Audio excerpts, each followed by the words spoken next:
Ayan, so...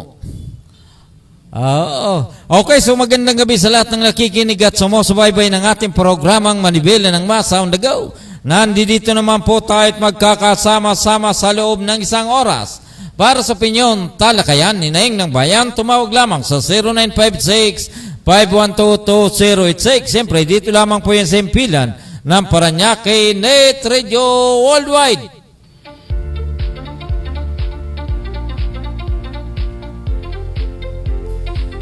Luzon, Visayas at Mindanao, ito po ang inyong lingkod. Gaspar Lataw na nagsasabing sa umaga sa tanghali maging sa gabi tayo magkakasama-sama dito po sa ating programang Manibela ng Masa on the Go.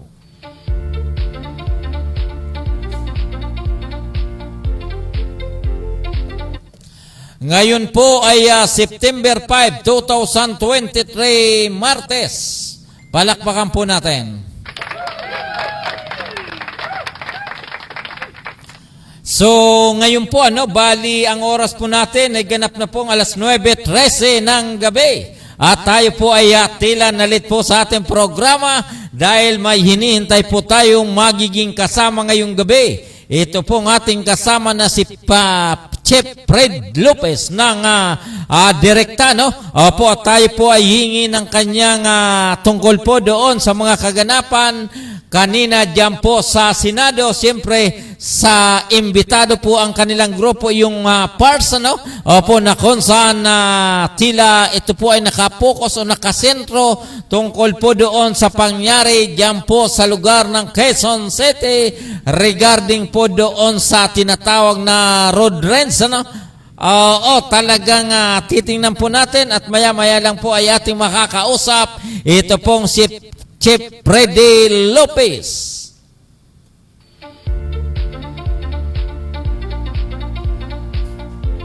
At Mr. Chairman, pakiayos ngayong natin, monitor.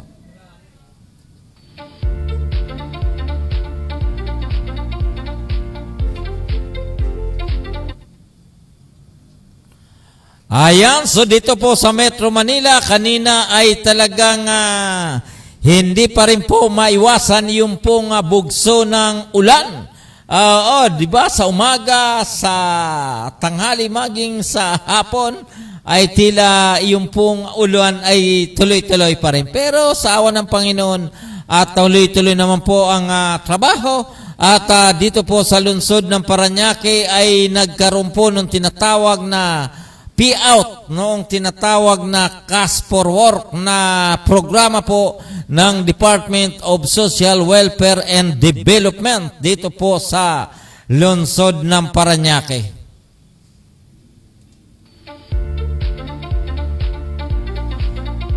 At bago po natin tatawagan ito pong si Chef Freddy Lopez, ipapalabas po muna natin iyong pong video po mula po dyan sa Senado. Siyempre po, ito po ay hatid ng ating kasama na si Fred Lopez ng Direkta Unit 12. Mr. Chairman, paki-ago mo na yung video dyan.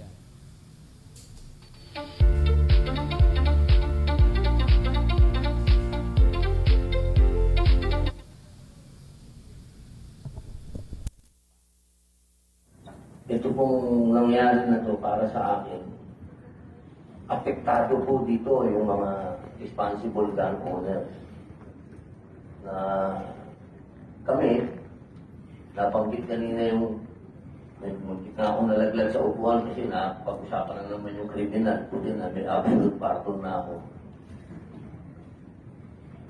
Nabigyan kami ng pagkakataon ulit magkaroon ng baril. Kasi baril, pwede yung depensa yan sa kasi sports. Hindi yan ofensa. Hindi yan isang bagay na parang nakainom ng gin at tapang mula sa ibarita.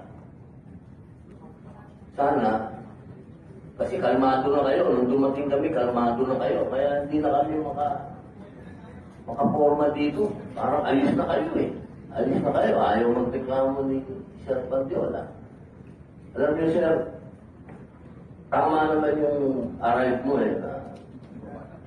Sabi nga sa English, when you become a parent, having a principle is not a priority. Bili po ako sa inyo sa oras na yun sapagkat pinuproteksyonan niyo yung pamilya niyo. Pero bilib din ako dito sa anak ninyo. Kasi itong ganap na to, sana huwag nang maulit. Kasi pagka ito, walang naparusahan dito, boss. Alam mo naman ang ugali ng mga Pilipino, nakalusot, baka ako makalusot din. Eh, mahirap naman magtilit-tilita ng ulo dito, malamig na lahat ang ulo nyo.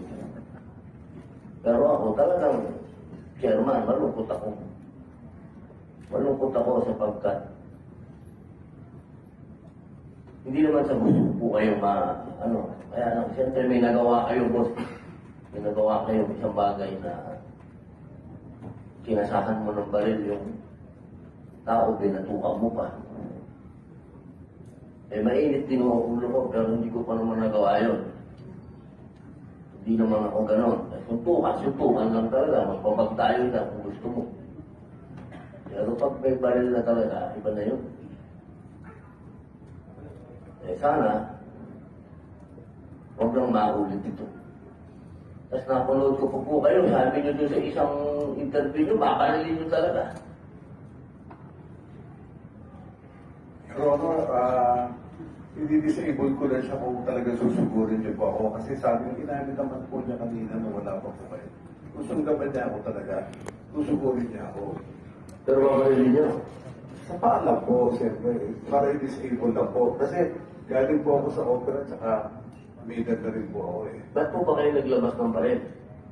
Eh kasi susugod po siya sa akin. Pagbaba ko po kasi nanilisik yung mata niya. Ang patawad ko pong hiningi kanina, ulitin ko po sa inyo. Yung pong napatukan ko, naglabas ako ng baril, nagkasa. Nagkasa po ako para tumintulan ko siya ng pagsugod sa akin. If ever susugod sa which, Alam mo, sir, hindi ko po matatanggap kasi tayo gun owners tayo, responsible, bawal yun. Hindi mo dapat nilalabas, sir. Pasensya ka na, ayoko po magtaas ng boses sa inyo na nakatatanda po kayo. Pero hindi ko po ako papayag na tatanggapin po natin yan, yung mga gun owners, na pagka ganun, kakasa ka na ng baril. Ay, wag naman po. Your Honor, kaya po, inihingi ko po ng tawad kanina po yun. Opo. Huwag nyo na pong i-justify, sir. Okay na po yung nahumingi po kayo ng apology. Okay na po, boss. Tapusin na po natin doon kasi lalaki po. Parang iwan po natin sa mga kababayan natin, hindi talaga proper yun na ikaw ay gun owner, lalapas mo yung baril mo, ay, pambira. Hindi po tatapos na po ang panahon ni Jesse James. Senator Robinot Padilla, Opo. if I may, ha? Opo. So next time, ako kung may balik pa sa iyo yung privilege to own and possess a gun. Kung may balik, ha? Kung may balik, sakaling may balik. Pero I'm not assuming na may balik. Sigurado ako, mukhang malabo na. Pero just in case, if you're given a second chance, dapat ganun na gawin mo, nanlilisik yung mata niya. Binatukan mo, di ba? Pang! Binatukan mo. Tapos nanlilisik yung mata niya. Kung hindi ka nagiging happy dapat. Gumanong ka na lang sana, may baril ako, bubunutin ko ito kapag patuloy kang pagka-assault sa akin. Bubunutin ko, may baril ako. Siguro matakot rin niyo siya kung abante siya, di ba? Dapat, kasi bunot ka, kumusta ka. Pero kung hindi ka bumulo, sabi, may baril ako, ha, huwag kang lumapit. Mas, makuha ko pa yung simpatiya ng publiko, kung gano'n. Tama po ba yun? I'm just giving you an advice. Go ahead, Senator Romero Padilla. Please continue. Salamat po, Chairman. Road rage is an offshoot of a variety of factors. Having a bad day, reaction to inappropriate road infrastructure, perceived poor enforcement, miseducation on traffic signages, or plainly just having a negative attitude when you leave your home. We have all been focused on the road rage issue, and we would like to highlight one of the causes that led to it. Simply, the bicycle lane was not respected, and most bicycle lanes are not really strictly enforced. What the incident highlighted is that the non-enforcement of a lot of bicycle lanes also lead to a surge of car-centric mentality and the growing need to address the safety of the growing population of the bicycle community. Our road network must cater to everyone and the varied needs, mobility needs of those especially in the vulnerable sectors. We must remember that women, people with disabilities, children, and also even pedestrians use the bicycle lanes. We hope that the following questions help guide and help fast track those bills already in place. Para pagka nasagot po yun, yung mas madali po natin maalala kung bakit natin kailangan i-fast track yung bike-friendly and pedestrian-friendly cities. Our road crashes within the bicycle lanes immediately attended to for health and justice concerns. Does the bike lane implementation uphold the Philippine Road Safety Action Plan? Lahat po ng agencies are nag-sign into the Philippine Road Safety Action Plan of 2023 to 2028, which aims to reduce the road injuries and deaths by 35%. Dahil sinasabi po, from 2011 to 2021, yung road injuries and deaths natin nag-jump by at least 39%. So, does the bike lane encourage more women, youth, and elderly to ride their bicycles? Are the post-crash protocols administered efficiently and with dignity? Madali ho ba mag-file ng kaso? Naasikaso ho ba agad pag dumating ka sa ospital? Tama ho ba ang pagtala ng road crash incident? Accurate ho ba yung nasa blotter? Tama ho ba yung format ng pag-report pagka linabas ito so that yung datos reflective dun sa gagawin yung policies? Kagaya ng tinanong niyo po kanina, ilan na ba yung kaso ng road rage? Depende po kasi yun sa pagtala rin, kung paano siya inimbestigahan. Siguro na madali ho ba mag-file ng medical legal? Kaya ko po siyang tanungin na ganyan, kasi ako po, naging hit and run survivor ako. I've been bike commuting for more than 20 years, and the hit and run ako one time, and I had a hard time during the whole process. Na-experience ko na ako mismo yung nag-investigate ng all the CCTVs na dinaanan, etc., etc. So, siguro po, aside from shedding light on how our bicycle lanes are not really safe, kailangan rin po natin makita yung mga processes that happen after a crash. Yung post-crash response, which is pillar 5 yata ng ating PIRSA, yung Philippine Road Safety Action Plan, yun po yung na-neglect lagi. Paano po natatala ng maigit yung road crashes and yung mga yung data na nag-gather doon. Lastly po, our road safety campaigns launched to actually shed light doon sa mga misconceptions. Kanina po, tinitanong ko yung mga questions rin nyo po. Like, meron pong na-mention kasi na yung sa bicycle lane, dapat nandun lang yung cyclist. It's a misconception. The bicycle lane is not supposed to box in the person on a bicycle. It's supposed to keep the motor vehicles out of the bicycle lane. Yun po yun. At yung pag hindi respeto doon, or basic following the rules, doon po tayo nagkakaroon ng problema. So, baka pwede rin po meron tayong campaign within, whether it's legislation or education sa ating, yung sa educational system, no? Yung basic Filipino value na alam naman natin lahat ng pakikipagkapwa. Kindness is a Filipino value, yung pakikipagkapwa, that we can practice daily. It should become a habit. When it does, it will transform our moods. Let's make kindness and pakikipagkapwa sa daan a walking, a riding, and a driving skill. Dapat po maging skill ang pakikipagkapwa so that we can all avoid the road, at least that road rage na phenomena that we are expecting. There are some car companies who have announced that they will flood the market with 100,000 new units this year. What does that mean? We will have more cars. And when we will have more cars, we will need to protect the vulnerable sectors. And we hope that the bicycle lanes that have already been built, hindi po siya mawawala, hindi mag-fade yung paint, at kung hindi, mamimaintain pa siya. Maraming salamat po sa time na ito. Skill. Dapat po maging skill ang pakikipagkapwa so that we can all avoid the road, at least that road rage.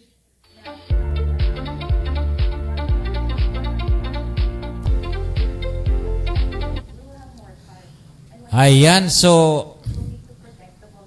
yung pong bidyong napapanood natin sa ngayon, yan mo, pumangit na ng itsura, ay kuha po yan ng ating kasama na ito pong si Freddy Lopez, diyan po mismo sa Senate of the Republic of the Philippines kanina lamang.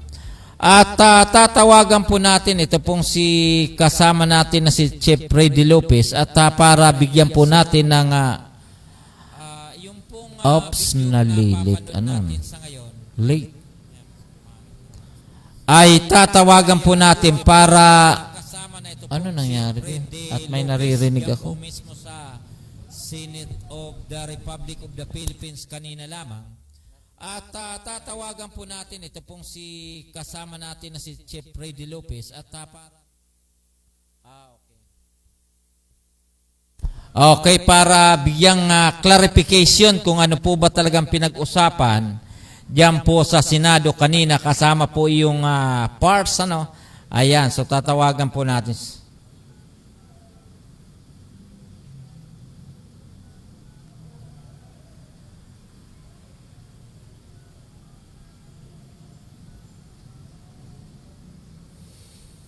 Ayan.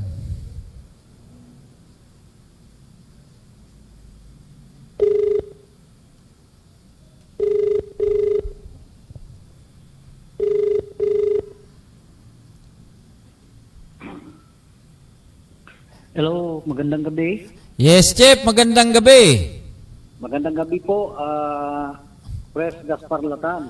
Opo, At ay maganda- pakiayos nga ito. Opo. agad. Ayan, so kanina pinalabas na po natin yung dalawang video galing po diyan sa pinadala mo kanina regarding po diyan sa kaganapan kanina po diyan sa Senado tungkol po doon sa talakayan sa usapin po nung nangyari diyan po sa Quezon City, doon po sa isang siklista at ganoon din po yung isang motorista. Bigyan nyo nga po kami ng clarification, Chief, tungkol po sa mga kaganapan diyan po kanina sa Senado. Okay, Chief Pres, maraming salamat po sa inyo pong pag-paulak no, para sa ating panayam kanina at sa ating mga naobserbahan. Bilang kinatawan po ng Philippine Advocates for Road Safety, tayo po ay naimbitahan dito nga po sa nag-viral na road rage dito po sa may Quezon City, no? At kanina nga po, Tuesday, September 5, 2023, sa Senator Jose P. Laurel Room ay doon po idinaos yung nasabing public hearing o yung Senate hearing na inahawakan ni Chairman Ronald Bato de la Rosa, no? Siya po yung tinatawag nating Committee on Public Order and Dangerous Drugs, no? At nandun din po at hindi po ini-expect ng karamihan na darating po si Sir Alan Banjola. Siya po yung cyclist, ano mo? Okay. Doon sa may ginanap na sa may pangyayari na kung saan ay nagkaroon nga ng mainitang komosyon, no, o road rage. At nandun din po, hindi inaasahan ng iba na ipinilisinta mismo ni Attorney Raymond Fortun na si Earl Banjola.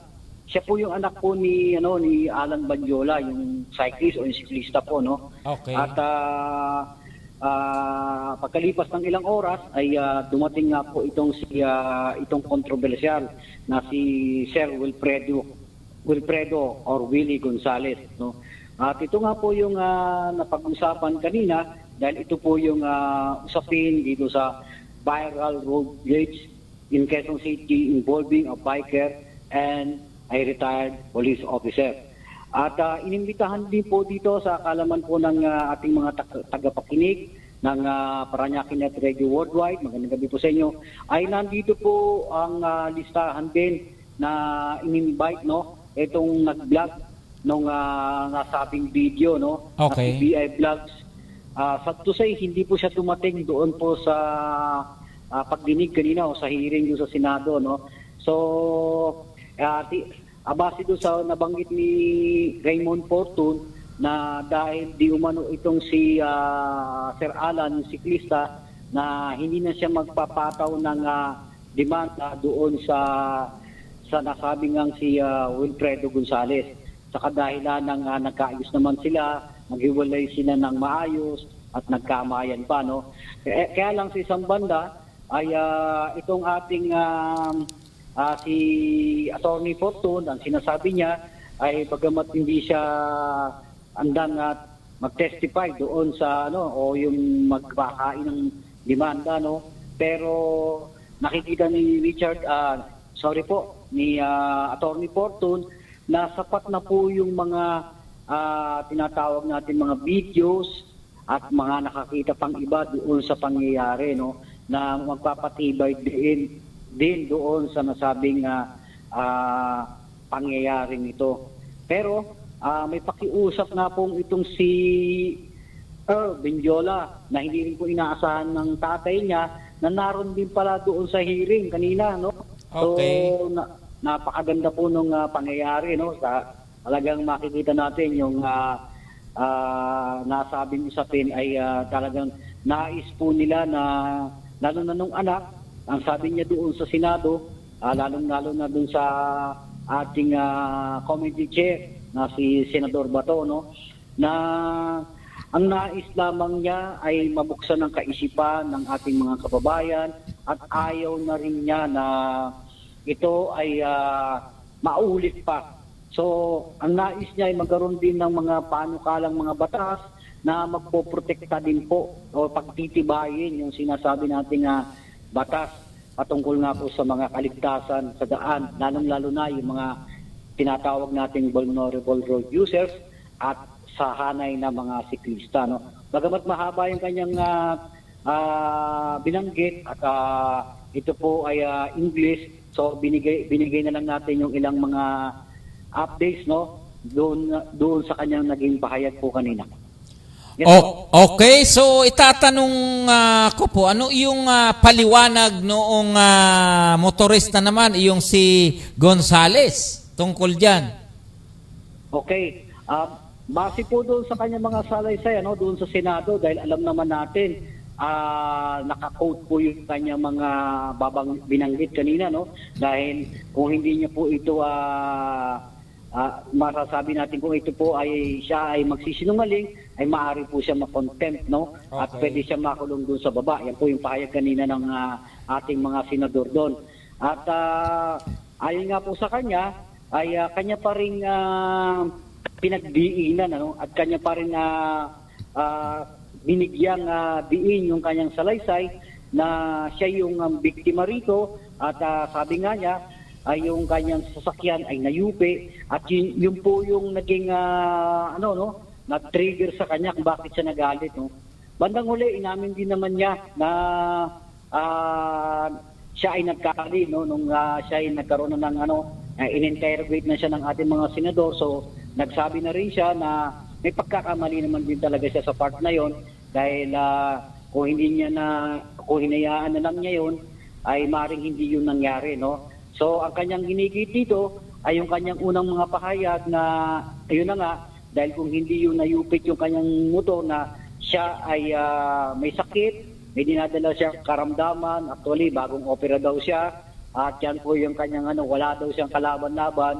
At ito pa yung isang maganda rito, no? Okay. Doon sa naging interrogation kanina, no, ng Senado at sa pagitan ni Sir Willie Gonzales na kung saan ay kanyang iginigit pa rin na ang dahilan ng kanyang pagkasa ng baril, no, pagbunot niya ng baril ay hindi naman niya itunutok, bagamat yun nga po yung lumabas sa video, pero ang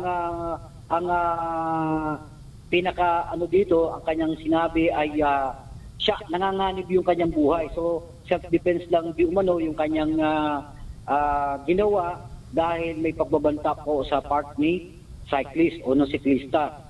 At ang sabi niya, ang pahayag pa niya na nagkaroon daw ng panilisik ng mata itong siklista di umano, no? Okay. At yan po yung kanyang naging pahayag no sa Senado kanina na kaya siya gumamit ng kanyang armas, particular na yung baril na yon. At ito pa yung kanyang sinasabi na di umano doon sa kanyang sinabi ay merong itong gloves, no? Itong siklista na merong pang knuckles na binabanggit niya kanina. So, ito po yung naging pahayag niya. And then, ito yung nakakatuwa. Nung naglabas ngayon, nagpresentaan ng video o ng picture ang Senate. Okay. No? Ipinakita doon sa monitor na walang suot itong si siklista na tinatawag nating gloves, no? Okay. Yung ginagamit ng mga riders at saka ng mga siklista na meron daw di umanong mga knuckles, yung bakal na knuckles daw. na At yun pwedeng- daw yung kinakatakot, kinabahala daw nitong si Gonzales. Sir Willie Gonzales. Opo. Okay. At ito pa yung nakakagulat, no? Dahil nung pinresinta, wala nga pong suot itong si Sir Alan Benjola. Okay. Benjola. Opo, na gloves, no? Ngayon, giniit pa rin talagang Mayroon. pinanindigan ni Sir Willie Gonzales ay hindi po. Yung kanan niya, meron pong ano yan. Yun po ang merong Yung nahubad kanan na lang. malamang ang di umano, malamang nahubad niya kagad yung kanyang gloves at yung kanan naman niya ang meron daw gloves. Okay, ito po yung kanya naging pahayag. Ngayon, nung nagpresenta ulit ng panibagong picture, Video. no? Video. Naka-zoom po yun, no? Sinum po yung picture at nakita doon sa isang picture, sa isang angle, no? Angle. Talagang wala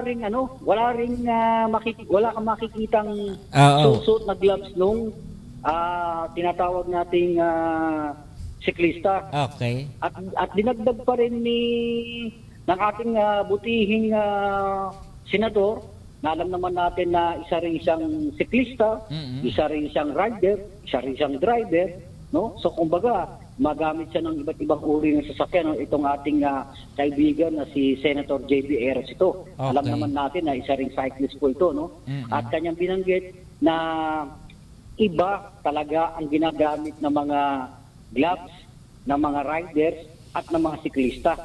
So magkaiba po talaga 'yun, ano? At ito nga rin yung naging pahayag na po ng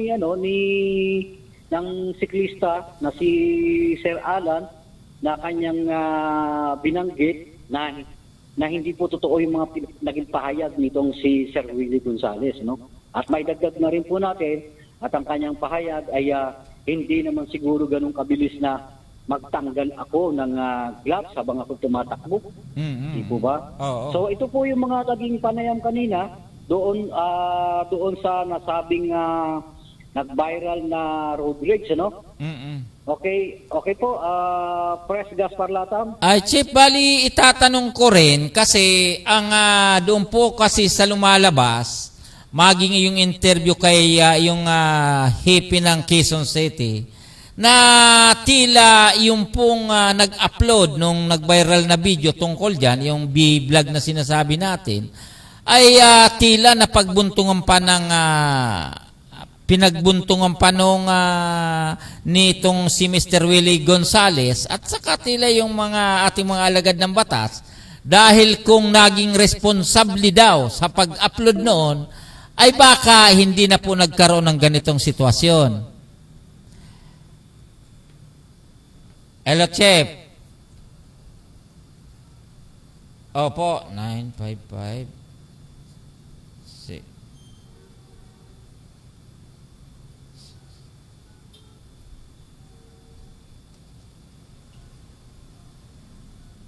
Ayan, so tila naputol na po tayo doon kaya sa ating kasama na si Chief Freddy Lopez regarding dyan. At kasi gusto rin natin malaman. Hello, Chief. Hello, Chief. Opo, gusto lang po natin malaman yung tungkol sa nabanggit ko kanina, tungkol po sa nag-upload ng video na tila sinisisi pa ng ating mga alagad ng batas, lalong-lalo na po itong si Mr. Willie Gonzales na sabi nga, na-resolve na daw po ang kaso o yung problema, pero nung i-upload yung video, ay nagkanda loko-loko na at lumabas yung katotohanan. Opo, tama po kayo dyan, Chief Gaspar. Actually, ang isa sa mga na-interrogate din yung ating mga kapulisan kanina, no? At nandun din nga po yung mga hanay ng NAPOLCOM. At medyo mahaba po talaga yung naging talakayan. So magbibigay lang po tayo ng ilang mga inputs, no, doon sa mga natalakay. Okay. Actually, talagang gusto nga nilang kausapin itong si vlogger o yung nag-upload ng videos na si BI Vlogs. Okay. Subalit hindi nga po siya nakarating kanina doon sa ating tinatawag na hearing, ano. Sa kabila nito ay kinausap yung ilan sa ating mga kapulisan at according na dito sa ating mga senador na napagbalingan nga itong si vlogger, ano, doon sa nasabing road rage. Pero sa kabila naman nito, dahil hindi naman nakarating si BI Vlogs doon sa nasabing hearing, so hindi po ito na bigyan ng diin, ano. Pero nung tinanong itong si Mr. Willie, ito po yung nakakagulat Okay. na balita doon sa kaninang nangyari dahil talagang may mga naimbitahan na dumating kagaya ng barangay captain ng, kung di po ako nagkakamali, ay sa dyan po sa may barangay Anunas. Okay. Kung saan nakatira po itong si Mr. Willie Gonzales. At ito po yung nakakagimbal kanina at nagulat din po ang lahat na nandun sa Senado, no? Ito pa lang si Mr. Willie Gonzales ay may 9 na kaso. Sa barangay. 9 to 10. Opo, barangay case po yun. Bukod pa ho yun sa nakikita natin o nababalitaan natin sa mga TV at radyo, Oo. sa social media, na meron siya mga kaso, no, sa PNP o sa kapulisan, no. Okay. Ito pa ho yung naglabasan kanina at nagpahayag ng testimonya. Ito nga pong mismong mga itong tinatawag nating barangay captain Okay. ng Anunas, nung siya ay nanunungkulan nung time na yon, ay meron siyang 3 kaso kagad, no? Doon pa lang sa barangay, isa na doon yung grave threat, may tinatawag pang life threat, no? Ito po yung may pagnanakaw pa nga daw na lumabas, kaya talagang bagamat ito itinanggi naman niya, no, ni Gonzales. Gonzales, at yung meron pa yung 10, no? Bali 10 halos, so yun kaya ito po yung naging batayan po ng Na din. ng Senado, no? Oo. Lalo na kay Chairman Bato de la Rosa. Dahil dito nakikita yung kredibilidad ng mga sinasabi niya, no? So talaga nakakagulat po itong mga naging naging pahayag ng ilang mga nag-testify kanina. Yes po, Chief. Opo, so ibig sabihin, yung pangyayari dyan sa kalsada ay tila salamin ng pagkatao niya doon sa barangay din. Opo, tama po kayo dyan, Chief. Actually, ito nga po yung naging grounds nila kanina dahil talagang binigyan siya ng babala, no, na kung siya ay magsisinungaling, Opo. talagang siya ay maaari ma-contempt at maaari siya maipakulong doon mismo sa baba ng Senador. Senate. Okay. Opo. Opo, Yes, so tila actually kaya ito talagang sabihin po natin naging mainit, naging viral. At ito naman pong hindi ko malaman kung Raymond Porton ba ang pangalan nito si Attorney Porton, ay tila itinaya ang kanyang pangalan tungkol dito sa pangyayaring ito. Ngayon, ang tanong ko, dahil nagkaroon na po ng committee hearing diyan sa Senado, so ano po ang sabihin po natin, ano yung pinaka-desisyon ni Porton tungkol dyan? Itutuloy niyo pa bang kaso labang kay Willie Gonzales? Opo, ganito po yan.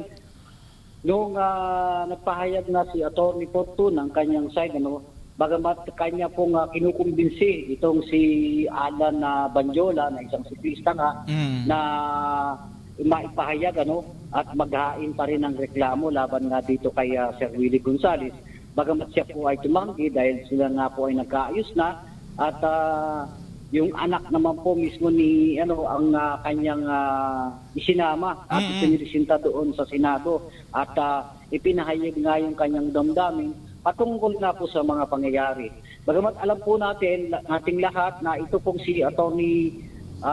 Porton ay isa rin pong siklista, no? Okay. So, nakikita niya yung kumbaga yung simpatya niya dito sa mga kapwa niya siklista, no? Kasi hindi lang according to him, hindi lang ito laban ni Sir Alan at yung kanyang anak na si Sir El Banjola sa kanilang pakikipag laban o yung kanilang maaring hindi sila tumuli sa kaso, kundi ito po ay laban ng lahat po ng mga siklista, no? At lahat ng vulnerable road users na tinatawag natin. Kasi kung hindi po ito mahihinto at kung hindi po ito mabibigyan ng mas matibay pang batas patungkol dito, ay maaari talagang maulit at maulit pa ito.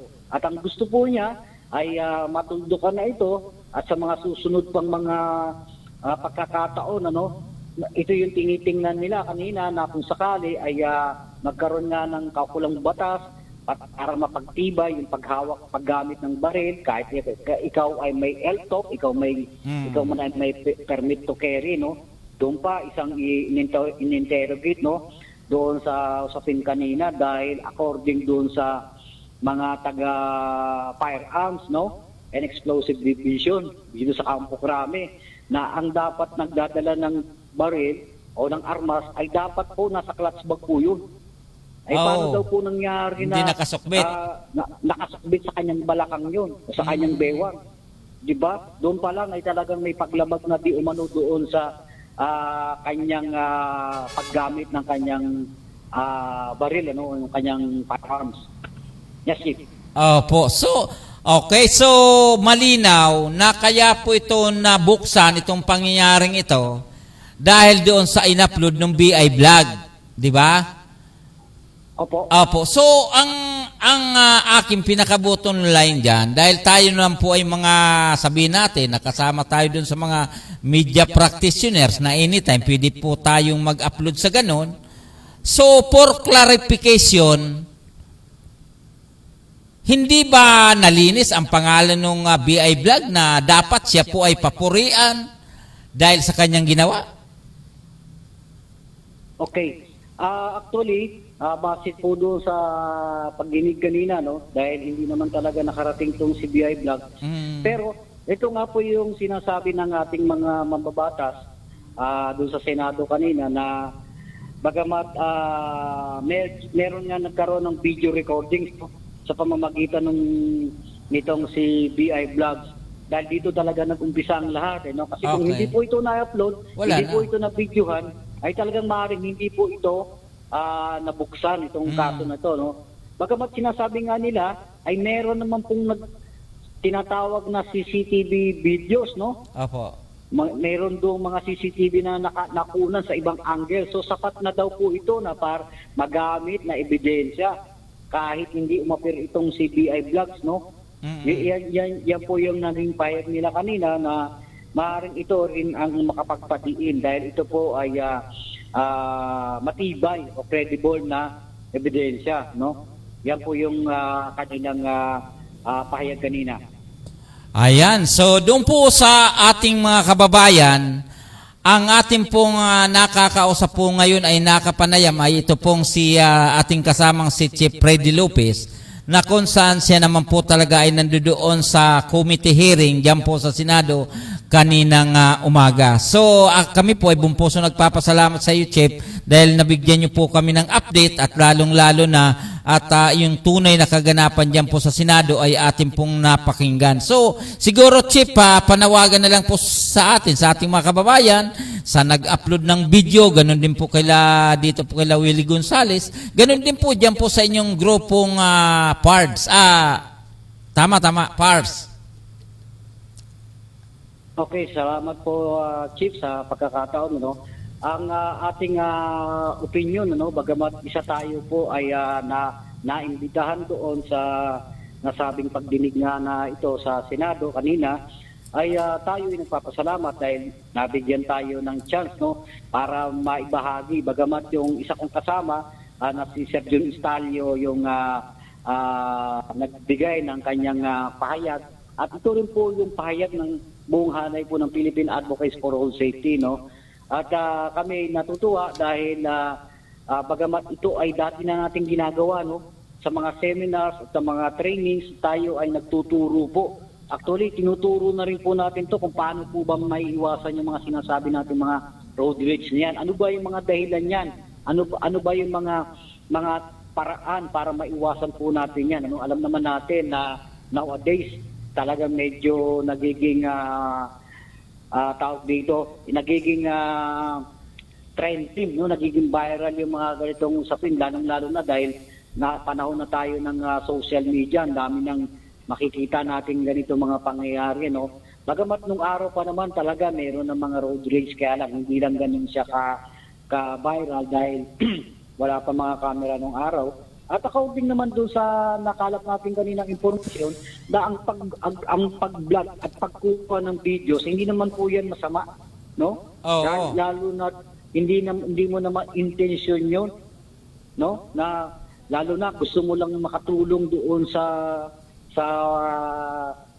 mga naging biktima o doon sa pangyayari na yon na magsilbing ebidensya, no? Kasi kung hindi talaga naaktuhan na videohan to at base nga doon sa sinasabi kanina na ni Sir Willie Gonzales na ay yun po yung maaaring hindi nakita sa videos dahil di umano doon pa lang, malayo pa lang, nasa Espanya pa lang ay may binibidyo na daw na hindi naman na nakita. Doon pala nagkakagirian na daw.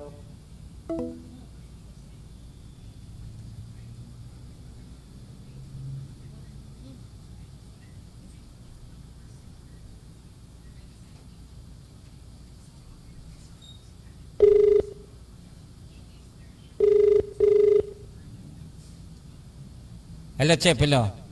Copy, Chief. Okay po. Naputol po pala. Papatuloy mo, Ito na. Chip. Oo. Okay, ayun nga po, base po doon sa nakalap natin informasyon kanina na hindi naman po talaga may tuturing na masama itong pag-upload ng videos, ano? Agamat lalo na ito ay pampublikong lugar, no? Tama. Oo. Maliban na lang siguro kung ito ay pampribadong lugar ay medyo mangimi tayo ng kaunti dahil maaring tayo ay mabalikan dyan, ano? Pero sa pahayag kanina at na may dagdag lang natin na according kay Sir Willie Gonzales ay doon pa lang sa dako ng Espanya ay sila po ay nagkakaroon na ng girian, ano? So dapat daw ang kanyang punta ay papuntang Pacubao area, no? Dito sa E. Rodriguez sana ang danya o dito sa tinatawag nating papuntang dating Quezon Institute, no? Okay, Pero okay. dito siya napapunta sa Quezon Avenue. Unahan lamang ng Welcome Rotonda. So, yun. ang may Okay, Chip. sa part naman po ng Filipina Advocates for Road Safety, tayo nagpapasalamat dahil na ibahagi rin natin yung ating opinion, ano? At tayo rin nagpapasalamat sa mga naniniwala sa atin at binibigyan tayo ng pagkakataon. Actually, naituturo na po natin to sa ating mga stakeholders, no? Sa mga seminars, mga trainings na na-invite tayo patungkol pa rin dito sa road rage. Ay dinidiscuss na natin to kung paano maiwasan, kung paano ma-prevent, ano yung mga bagay kung bakit nagtitrigger yung mga ganitong klaseng mga uri ng road rage, no? So mahalaga na malaman din po natin yan at sa pamamagitan ng ating mga kasama sa Philippine Advocates for Road Safety, tayo ay magpapatuloy na magbahagi ng ganitong mga uri ng mga kaalaman, ano? Okay. Okay So, po, yun Chip. lamang po, maraming salamat po sa inyo at sa lahat po ng ating mga tagapakinig, sa lahat po ng ating viewers. Mabuhay po kayo. Patuloy po natin tangkilikin ang Paranaque Net Radio Worldwide. Yes, Chip. Bali, idadagdag ko lang dun sa gustong ipalabas ni Willie Gonzales na nangyari pa po pala ito dun sa lugar ng Espanya. Paano naman po kung ang vlogger, dun lang sila nagkita sa bandang Rotonda na? Diba? So, diba, Chef? Hindi naman ibig sabihin, mula doon sa Espanya hanggang dito sa Rotonda, Quezon City na yan, susundan pa sila, diba? So, maaring yung vlogger, maaring doon na lang sila nakita, doon po sa lugar ng Rotonda na. So, kasi medyo malayo na yan diba? Okay. Ayan. So, kami po, Chip, ay buong puso nagpapasalamat sa inyo. Ganon din po sa pamunuan ng parts. Dahil kahit papano ay nabigyan nyo po kami ng update tungkol po dyan sa kaganapan, dyan po sa Senado, lalong-lalo na po yung pangyayari dyan po sa lugar ng Rotonda sa pagitan po ni Mr. Willie Gonzales. Ganon din po nitong si siklista na si Mr. Banjula. Okay, Chip. So, maraming salamat po sa iyo. Maraming salamat din po, Chief. Okay, so thank you. Okay, so Mr. Chairman, bali pa kaya patalastas please. Opo, so ang ating pong nakausap, ito pong si Mr. Fredo Lopez ng direkta at siya po ay membro din po ng PARS na kung saan ay kasama po sa pagdinig diyan po sa Senado kaninang umaga. Kaninang umaga diyan po sa ating Senado naman. Okay, so patalastas. Senro.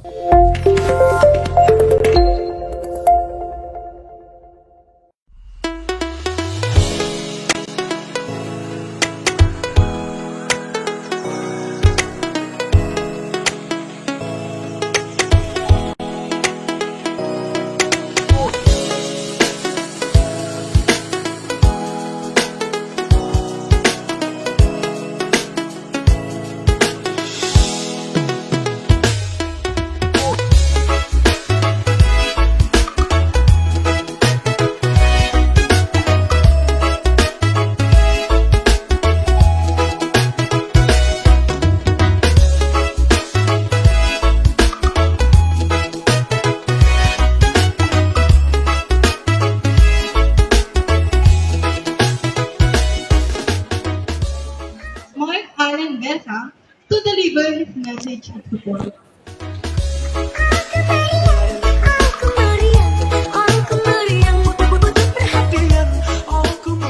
Ito po isa pong mga kalikasan at maagos ng hapon po sa ating lahat. Gusto ko lang itong batiin ang mga kapitan na dito ngayon. Si Kapitan Noel Rapdos ng Barangay San Isidro, ang aking idol. Kaya po, si Kapitan John Quezon ng Barangay Tampo. At si Kapitan Marilyn Burgos ng Barangay Donggala, kayo nandito. At yung mga kagawad, si Kagawad Lani, Kagawad Darwin. Salamat po sa Asyana, sa Bangunan po ni Engineer Risa. Dahil po siya po yung aming adapters, kaya po kami nagkaroon ng award ng Dawat Taga-Ilog at nag-champion po sa Liquid Waste sa tulong po ni Kapitana Jen ng Barangay Tambo. Okay, ayun lamang po siguro at magandang hapon po sa atin na.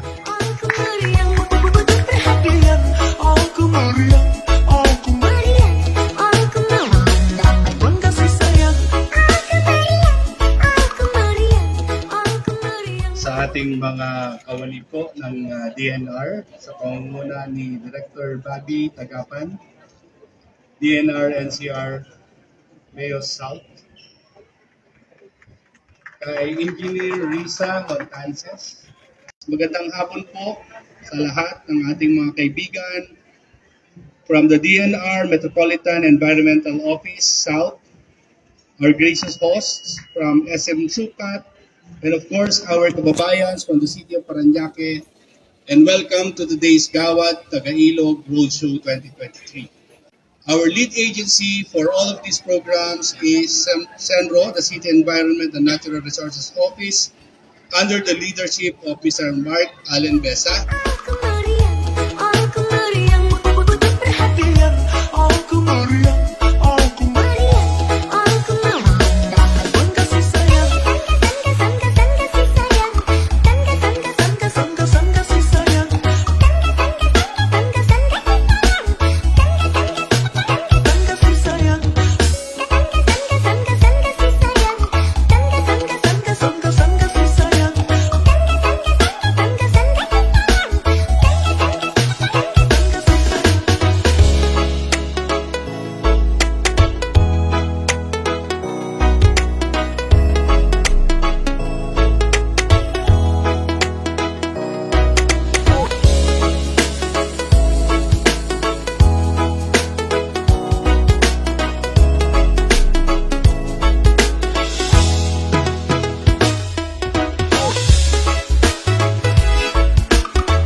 Ayan, so okay.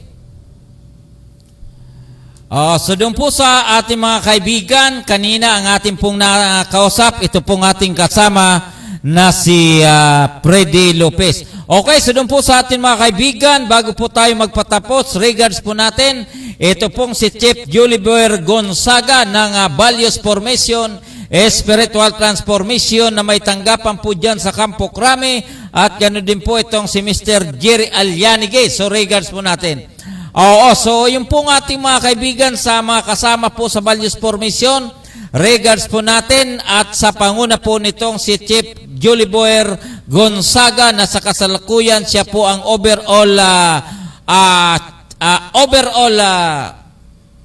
chief ng nasabing grupo naman. So regards ko po kayo. So doon po sa ating mga kaibigan, ang oras po natin ay ganap na pong alas 10, ano?